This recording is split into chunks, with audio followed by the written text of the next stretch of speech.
il Presidente del Movimento 5 Stelle, Giuseppe Conte, che io invito a entrare. Buongiorno Presidente. Buongiorno, grazie. Arriva da Genova. Sì, di corsa, direttamente da Genova. Grazie per aver accettato il nostro invito, Presidente Grazie Conte. a voi. Lei è reduce da un incontro con Beppe Grillo. Abbiamo preso dai social. Ero a Genova e siamo fermati un po' con i cittadini a parlare con i cittadini liguri, a raccogliere un po' le loro istanze, a confrontarci con alcuni imprenditori, commercianti. Sono stato anche a un mercato rionale e poi prima di partire un rapido saluto da Beppe Grillo. Cosa le ha detto Beppe?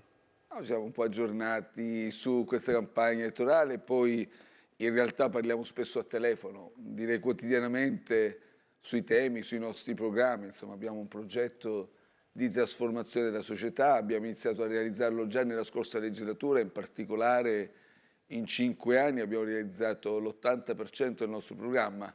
Adesso siamo ambiziosi perché vogliamo completare alcuni progetti non ancora realizzati, in quel 20%, ma ne abbiamo aggiunti tanti altri. Della campagna elettorale le ha detto qualcosa? Le ha detto vai avanti così, stai sbagliando, rafforza? Le ha dato dei consigli, dei suggerimenti o no? Lui è un grande esperto di comunicazione, lo conosciamo, e tra l'altro è un grande appassionato, è stato anche antesignano su tanti temi ecologici, no? Della tutela dell'ambiente, della biodiversità, quindi parliamo molto di questi temi, di questi contenuti, senz'altro. Senta, via il dente e via il dolore. Renzi poco fa ha detto è inaccettabile che un ex premier venga minacciato da un altro ex premier e ad agitare la rivolta civile se sarà abolito il reddito di cittadinanza. Da quando mi ha chiesto di venire in piazza senza scorta, sui miei social fioccano minacce di morte e di percosse. Il comportamento di Conte è semplicemente irresponsabile, lo dice il leader di Italia Viva Matteo Renzi. Si vuole fare pubblicità sulle mie spalle durante la campagna elettorale. Direi di astenersi dal farlo, parli direttamente di temi e di programmi che ha da proporre se ne ha, ma leggere nel mio invito a presentarsi con i cittadini senza filtri, a uscire dal palazzo per cercare di toccare con mano e di confrontarsi in modo assolutamente pacifico, ci mancherebbe, con i cittadini, su quelli che sono i problemi concreti di vita dei cittadini, che non viaggiano come lui col jet privato che emette 4.800.000 tonnellate di CO2 per una tratta soltanto, che non hanno la possibilità di ricevere finanziamenti quando si è senatore, peraltro a vita, senatore del Parlamento pagato dai contribuenti, non hanno la possibilità di fare marchette per celebrare il rinascimento saudita. Ecco, questo significa un po' sta scollato. Poi se riceve degli insulti a me dispiace, non lo auguro a nessuno, ma diciamo che ci mette tutto del suo, non mi coinvolga, grazie. Non è colpa sua se riceve insulti. Un'altra dichiarazione che è arrivata nelle scorse ore, circa un'ora e mezza fa, è quella di Di Maio, a proposito del reddito di cittadinanza. Ma lei vuole che io faccia pubblicità agli altri competitori, tra virgolette? No, lasciamo no. stare. Ma però parliamo di contenuti e di programmi che forse cittadinanza, ai cittadini interessano di più. Non c'è dubbio, però introducendo il reddito di cittadinanza, Di Maio dice un voto a Conte e un voto alla Meloni per abolire il reddito di cittadinanza. Invece, e arrivavo alla domanda... Quindi vengo accusato di tutto e del contrario di tutto. Io arrivo... Ci sta, questo l'abbiamo già sperimentato. E un po' guardi, le altre forze politiche sono in disaccordo su tutto, anche all'interno delle stesse coalizioni che in realtà poi sono dei cartelli elettorali. Su una cosa però, guardi, sono tutti d'accordo. Volevano e vogliono fuori il Movimento 5 Stelle. È una cosa incredibile. Su questo punto loro hanno trovato il pieno accordo. Questo riguarda tutti. Riguarda il PD che un attimo dopo che c'è stata la crisi di governo ha pensato subito a come emarginarci dal dibattito politico, addirittura tacciandoci di irresponsabilità per il fatto di aver dettato un'agenda sociale e aver, come dire, dopo lo facevamo da 6 mesi peraltro, aver cercato delle soluzioni per quanto riguarda le priorità di famiglie e di imprese. Ma direi che tutto l'orizzonte politico, sino alla Meloni, ci vuole fuori. Ma siamo così scomodi. Allora, non so se proprio tutto il fronte politico, ma parte del fronte politico vorrebbe abolire o comunque cambiare il reddito di cittadinanza. E arrivavo alla domanda... Guardi, per quanto riguarda, è molto semplice. Innanzitutto dico ai cittadini e ai telespettatori, telespettatrici che ci stanno seguendo, ma non vi sembra un po' strano che in Italia siamo arrivati tardi? Nel mondo occidentale siamo l'ultimo forse paese che ha introdotto questo sistema di protezione sociale. Non vi sembra così strano che tutte le forze politiche sono accanite per abolire questa misura? Perché l'abbiamo introdotta noi del Movimento 5 Stelle, volevano pensarci loro, dovevano pensarci loro prima. Guardate che l'Istat ha certificato che abbiamo salvato 1 milione di cittadini dalla povertà. Con la povertà e la miseria non si scherza, perché tutti quanti possiamo attraversare un momento difficile, tutti quanti possiamo perdere un lavoro, tutti quanti possiamo attraversare. Poi pensate un po' con questo caro bollette, con questo caro energia, i prezzi sono quintuplicati anche, sono moltiplicati, l'inflazione galoppa, abbiamo dei record storici per quanto riguarda il caro prezzi anche di generi alimentari. Come si può pensare con queste priorità, con questa emergenza, la concentrazione di chi prende 500 euro al giorno, politici di lungo corso, il loro unico obiettivo è abolire, abrogare il reddito di cittadinanza? Allora voglio dire, lanciare un appello molto chiaro. Noi ci batteremo per renderlo più efficace, per migliorare quella parte sicuramente che richiede un intervento ancora più efficace e migliorativo, quello che riguarda l'incrocio domande e offerte per coloro che non sono tanti, sono la minoranza, che sono anche idonei al lavoro.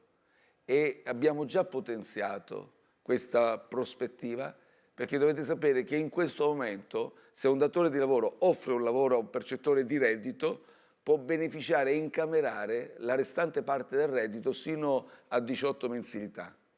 Ma questo è un modo per risolvere il problema, questo è un modo insieme a quello di addirittura potenziare i centri dell'impiego, che sono sotto le regioni però, e 14 regioni, guarda caso, sono sotto il centrodestra.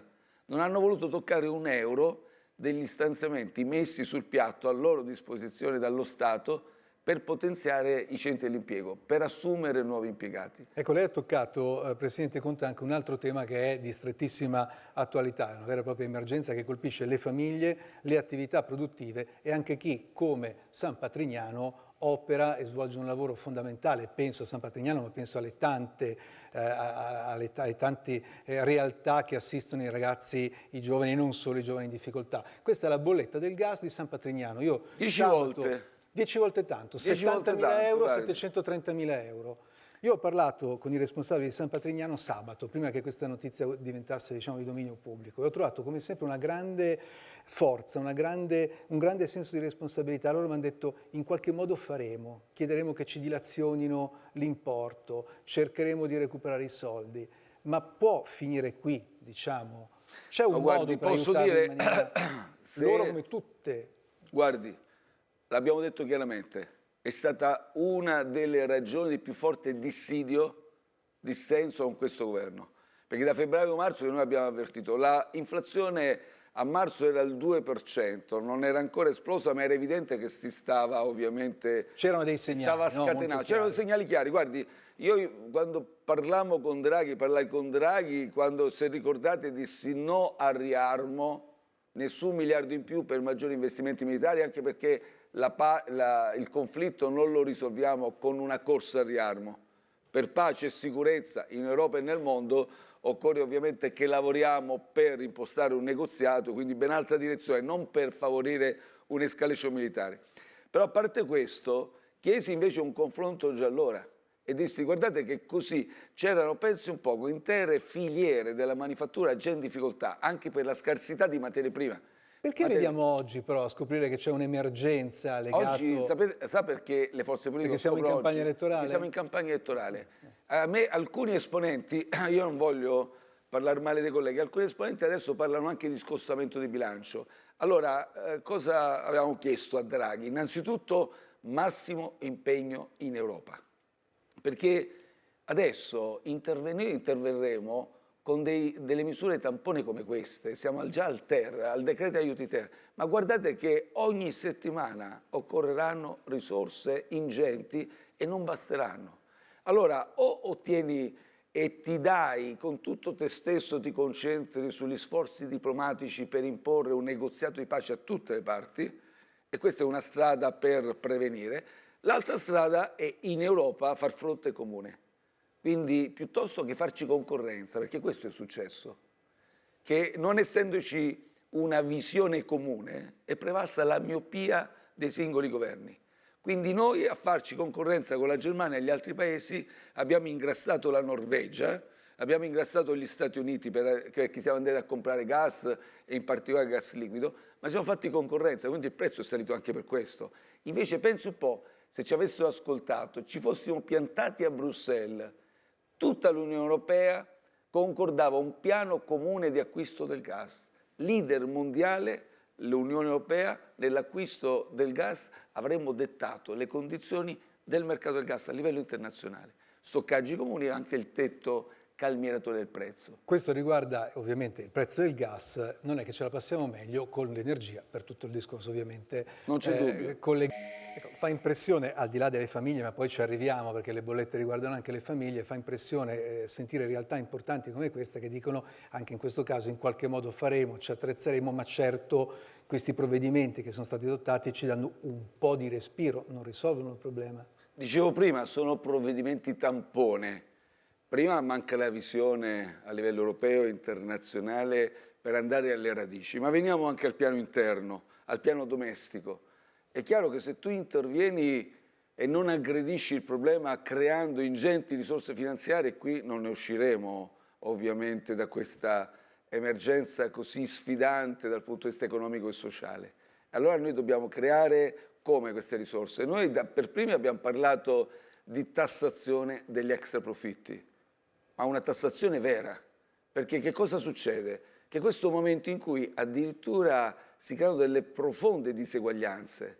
Ci sono tante società che in questa emergenza si arricchiscono, ma in modo significativo, non voglio dare i numeri, ma nel campo non solo energetico, di chi sta trafficando e commercia con gli idrocarburi o li produce, ma pensiamo anche ad altri comparti. Noi abbiamo indicato ad esempio il comparto assicurativo, il comparto farmaceutico durante la pandemia.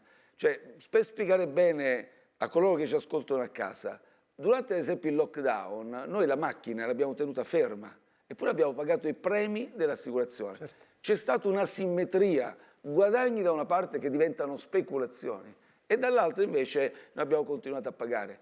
Allora se tu intervieni in modo intelligente e calibrato, tu puoi recuperare veramente decine e decine di miliardi dalla tassazione degli extraprofitti. Poi abbiamo detto da subito, già a marzo, consideriamo uno scostamento di bilancio, sa qual è il risultato? Che questo governo è rimasto passivo, lo dovrà fare il prossimo governo. Però quando andremo a fare lo scostamento di bilancio, che sarà necessario, vede, perché se non interveniamo poi ci ritroveremo, immaginate con una distruzione, che cosa significa? La distruzione del tessuto produttivo, i licenziamenti di massa. Pensate solo a quanto ci costeranno gli ammortizzatori sociali per reggere tutto questo.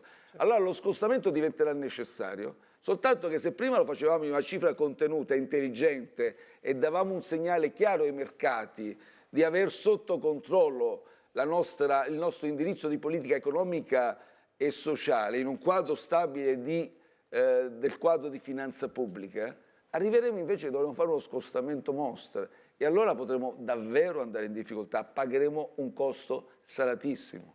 Lei sta girando l'Italia ovviamente per la campagna elettorale, ha modo nelle piazze, nei mercati, di incontrare tante persone. Quali sono almeno per quelle che si rivolgono a lei, quali sono le esigenze degli italiani? Cosa chiedono gli italiani alla politica? Ma guardi, gli italiani sono spaventatissimi di non farcela più. Prima erano preoccupati di arrivare a fine mese, adesso sono preoccupati di arrivare a metà mese e questo riguarda tantissime famiglie.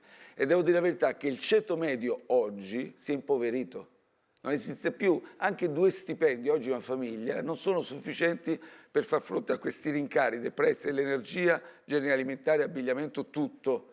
Ecco perché noi abbiamo detto, guardate che in Italia bisogna ristrutturare questo mercato del lavoro, al centro della nostra agenda, della nuova legislatura, non c'è solo il lavoro sottopagato, che è una vergogna, quindi salario minimo legale, non c'è solo lo stop al precariato selvaggio, c'è anche un taglio del cuneo fiscale per la classe media. Questo significa 2/3 ai lavoratori per rendere le buste paga più pesanti, e un terzo anche ai datori di lavoro, alle imprese, perché ovviamente dobbiamo agire anche sul fronte delle imprese per tenere su questo sistema produttivo, perché col calo della domanda, con i rincari, se tutto si avvita in una spirale recessiva, la distruzione del mondo produttivo è garantita.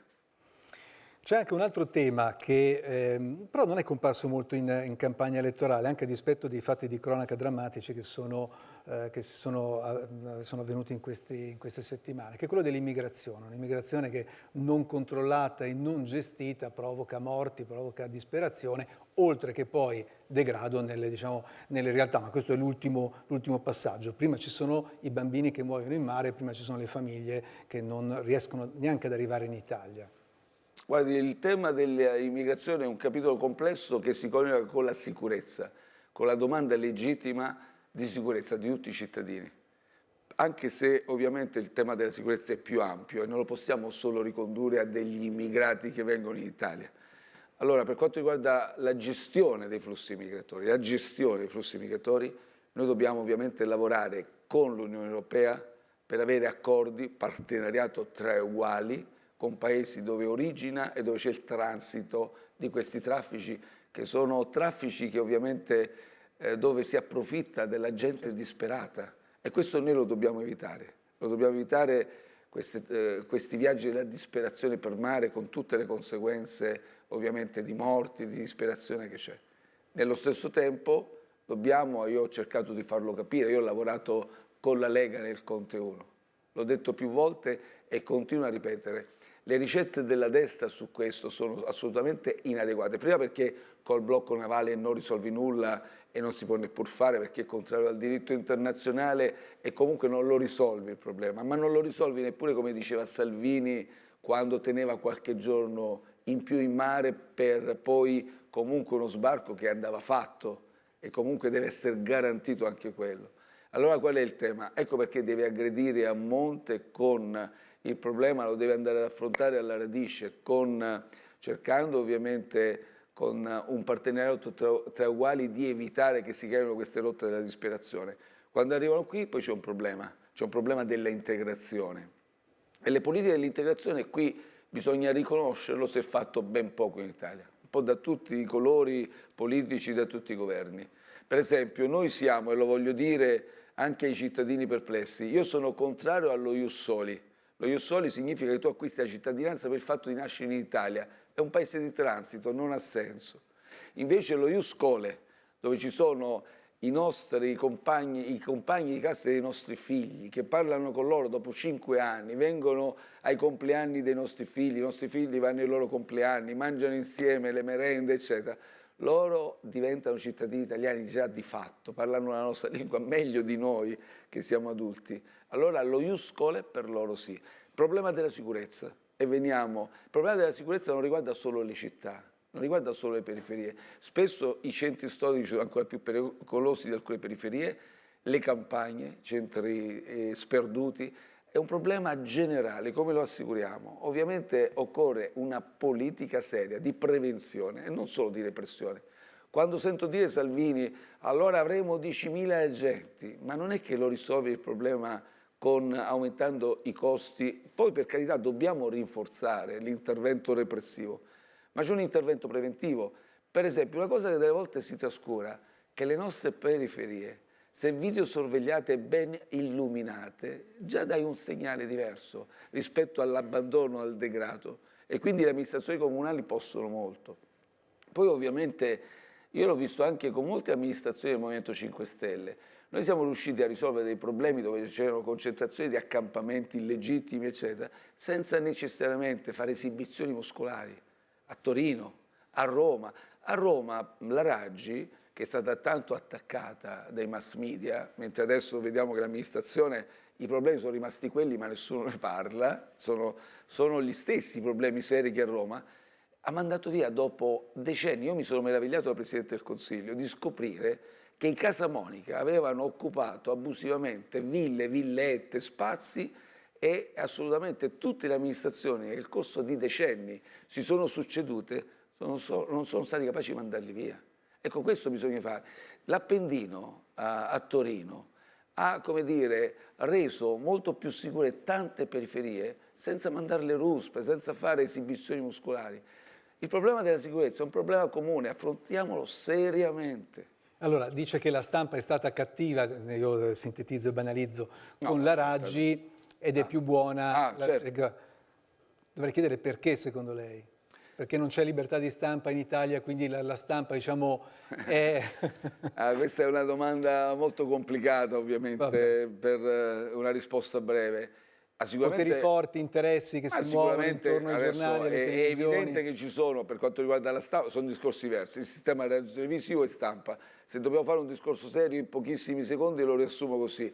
La stampa oggi obiettivamente ci sono tante testate giornalistiche che fanno capo a pochi gruppi imprenditoriali editoriali. Alcuni di questi hanno un vero e proprio quasi monopolio, una situazione quasi oppure oligopolistica, se dobbiamo usare il termine esatto. C'è una forte concentrazione. Questo non fa bene alla libertà di stampa, non fa bene per definizione. L'abbiamo visto con Draghi, ma senza nulla togliere al governo dei migliori, di cui ovviamente noi per responsabilità nei confronti dei cittadini abbiamo dovuto prendere le distanze, perché quando abbiamo visto che ovviamente non c'era proprio possibilità di risolvere queste priorità, però devo dire la verità, pensateci un attimo, non ha fatto bene al governo dei migliori avere una stampa universalmente osannante.